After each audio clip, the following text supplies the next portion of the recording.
আসসালামু আলাইকুম, সবাইকে স্বাগতম।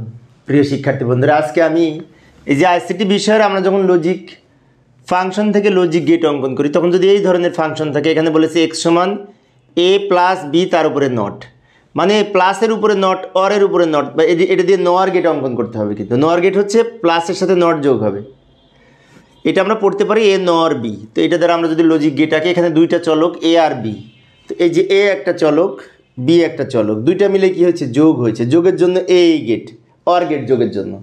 এবং যোগের উপরে কিন্তু এই যে পূরক আছে, নট আছে, তো যোগের উপরে যদি পূরক থাকে তাহলে এই দাগটার জন্য এইখানে আমরা একটি প্রতীক দিব, নটের প্রতীক। এইখানে যে আউটপুটটা বের হলো সেটা হচ্ছে এক্স সমান এ নর বি, অর্থাৎ এইখানে এ প্লাস বি, এই যে এটি দ্বারা প্লাস বোঝায়, প্লাসের উপরে এই যে নট পড়েছে, এই নটের জন্য নট প্রতীক ব্যবহার করেছি। এখন অর গেট, অ্যান্ড গেট, নর গেট, এগুলিতে কিন্তু দুই বা তার অধিক ইনপুট, তো এটা হচ্ছে দুই চলক বিশিষ্ট, দুইটা ইনপুট এ আর বি। ইনপুট যদি বেশি হয়, যেমন আমি একটি দেখাচ্ছি যে ইনপুট হলো এ বি সি, তার উপরে নট, তাই না, এ নর বি নর সি, অথবা বলতে পারি এ প্লাস বি প্লাস সি তার উপরে বার বা পূরক। এটা দিয়ে যদি আঁকি, এখানে কিন্তু তিনটা চলক এ বি সি।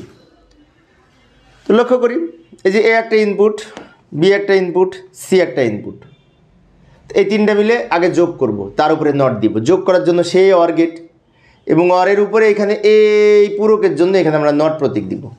তাহলে এখানে যে আউটপুটটা বের হলো, এটা হবে এক্স সমান এ নর বি নর সি, অর্থাৎ এই যে এক্স সমান এই এ প্লাস বি প্লাস সি যোগ হয়েছে, যোগের উপরে এ নট পড়েছে।